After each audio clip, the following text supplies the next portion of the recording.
Washington, President Trump's skepticism about America's involvement in Afghanistan was no secret to his staff. But his top national security officials were still taken aback at a meeting in the Situation Room on July 19, when an angry Mr. Trump began ripping apart their latest proposal to send thousands of additional American troops to the country. "We're losing," the president declared, according to a person who was in the room. The plan, he complained, was vague and open-ended, with no definition of victory. "What does success look like?" he asked. The day before that meeting, Mr. Trump had invited 4 soldiers who had served in Afghanistan to the White House for lunch. His exchanges with these enlisted men, an official said, left him sober about the prospects for turning around a war that has dragged on for nearly 16 years. He showed up the next day determined to ask hard questions. On Monday night, Mr. Trump finally put forward a broader strategy for Afghanistan, one that would require thousands more American troops but place more conditions on the Afghan government. His decision, several officials said, was less a change of heart than a weary acceptance of the case, made during 3 months of intense White House debate by the military leaders who dominate his war cabinet. In the end, these officials said, Mr. Trump accepted the logic that a big military approach was needed to prevent Afghanistan from again becoming a launching pad for terrorism against the United States. Persuaded there were no other options, Mr. Trump became the 3rd American president to send young men and women into the longest war in American history. His journey to that decision was starkly different than that of his predecessor, President Barack Obama. Unlike Mr. Obama, who ran for office promising to turn around the war in Afghanistan, Mr. Trump scarcely mentioned it on the campaign trail. But he had long opposed the war, in keeping with his general aversion to American military entanglements. As a private citizen, he repeatedly called on Mr. Obama to withdraw the troops. The anti-war tweets, "It is time to get out of Afghanistan," Mr. Trump wrote on Twitter on February 27, 2012, a period when he was beginning to think about running for president. "We are building roads and schools for people that hate us. It is not in our national interests." That summer, he ratcheted up his calls after a series of attacks by Afghan soldiers on American troops. "Why are we continuing to train these Afghanis who then shoot our soldiers in the back?" he wrote on August 21, 2012. "Afghanistan is a complete waste. Time to come home." Next year, Mr. Trump went so far as to embrace Mr. Obama in his decision to pull out American troops. "I agree with Pres. Obama on Afghanistan," Mr. Trump wrote on January 14, 2013. "We should have a speedy withdrawal. Why should we keep wasting our money, rebuild the U.S.?" But once in the White House, Mr. Trump populated his cabinet with people who had a long history in Afghanistan. His defense secretary, Jim Mattis, is a retired Marine Corps general who lost troops in fierce combat there early in the war. His national security advisor, Lt. Gen. H.R. McMaster, ran an anti-corruption task force that worked with the Afghan government. This spring, Mr. Mattis and General McMaster began drafting a plan to send upward of 4,000 additional troops to Afghanistan, beyond the 8,400 that were already there. They believed the influx would help the Afghan army stabilize a fast deteriorating security situation in the country. The debate got little public attention. Afghanistan had faded from the headlines, and the White House was grappling with a cascade of other news, from the investigation of Mr. Trump's ties to Russia to the nuclear standoff with North Korea. But there were already dissonant voices. Stephen K. Bannon, Mr. Trump's former chief strategist, worried that the generals were leading the president down the same path as Mr. Obama, who felt boxed in by his generals in 2009, his first year in office, when he agreed to send 30,000 additional troops. Mr. Bannon questioned why an additional 4,000 troops would fix the situation. "For 16 years, from neocons to progressives to Obama's people, they all thought they were making great decisions," Mr. Bannon said, according to a person in the room. "Why are we any smarter than they are?" At a meeting of the National Security Council's Principals Committee, he clashed with General McMaster, who had taken the lead in developing the policy. Their relationship deteriorated, and Mr. Bannon became General McMaster's biggest in-house nemesis.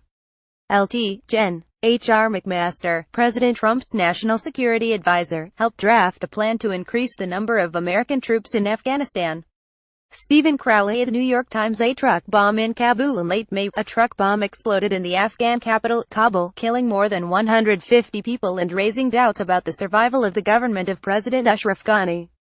Alarmed, Mr. Mattis and General McMaster intensified their push for Mr. Trump to sign off on a troop increase. But the broader policy was still skeletal. It lacked any strategy for dealing with neighboring Pakistan, where many of the terrorist sanctuaries lay. Still, Mr. Trump authorized Mr. Mattis to send up to 4,000 additional troops, a decision the Pentagon announced in a cryptic late afternoon news release on June 14 that played down its significance and suggested it was a stopgap measure. White House officials said nothing publicly about the decision, and Mr. Mattis said he would not send any troops until there was a broader policy in place. Mr. Bannon, meanwhile, continued to play disruptor. As the administration tried to flesh out the policy, he recruited two outside businessmen, Eric D. Prince, a founder of the private security firm Blackwater Worldwide, and Stephen A. Feinberg, co-founder of Cerberus Capital Management, who proposed plans to substitute private military contractors for American troops. Both men owned companies that supply contractors and would have profited from such a policy.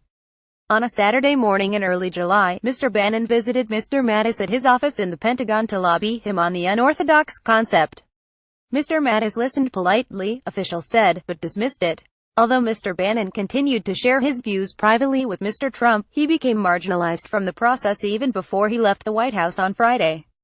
The final debates but other new figures emerged after the contentious July 19 meeting. Vice President Mike Pence, not General McMaster, chaired a principals meeting on Afghanistan the following week. Mr. Pence's views were not sharply different than those of General McMaster. But the general's relationship with Mr. Trump had become difficult, with the president bridling at what some describe as his aide's didactic style. Mr. Pence, officials said, understood where Mr. Trump was coming from and tried to interpret the president to the National Security Council staff. As the new White House Chief of Staff, John F. Kelly, a retired Marine Corps general, became centrally involved in the Afghanistan discussion. Al Drago for the New York Times Secretary of State Rex W. Tillerson also became more vocal, having objected to the lack of a diplomatic component in the initial proposal from General McMaster. His position was complicated by the fact that the State Department had just dismantled the office of its special representative for Afghanistan and Pakistan. By early August, the White House Chief of Staff, Reince Priebus, had been forced out and replaced by John F. Kelly, another retired Marine general. As the Secretary of Homeland Security, Mr. Kelly had attended National Security Council meetings where Afghanistan was discussed. But now he became centrally involved, warning Mr. Trump's aides that they needed to develop solid answers to his questions about how to measure success there. By then, the options for dealing with Afghanistan had narrowed to three: pull out, pour in more troops, or shift to a covert counterterrorism strategy led by the CIA. Mr. Bannon had been a prime advocate of the covert approach. But the CIA director, Mike Pompeo, was hesitant to throw the agency into the war full scale, according to one official, because of its difficult history there. The generals kept pushing for more troops, but Mr. Trump insisted on knowing why the other two options were deemed not feasible.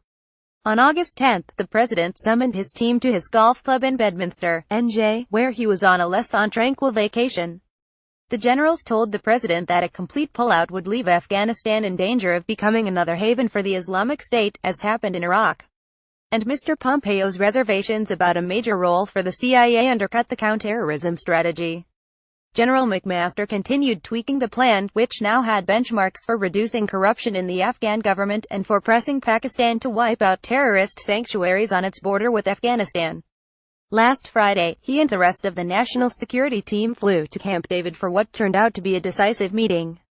Mr. Trump signed off on the strategy, and the team posed for a grim-faced group portrait with the president. Back in Washington, Mr. Bannon had vacated his office and was returning to his old employer, the right-wing website Breitbart News.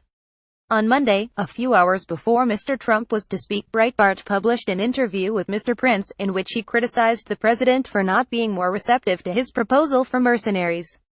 The presidency by its nature lives in a bubble, Mr. Prince said. When you fill it with former general officers, you're going to get that stream of advice. A version of this article appears in print on August 22, 2017, on page A1 of the New York edition with the headline "Generals' Warnings Overrode Initial Skepticism."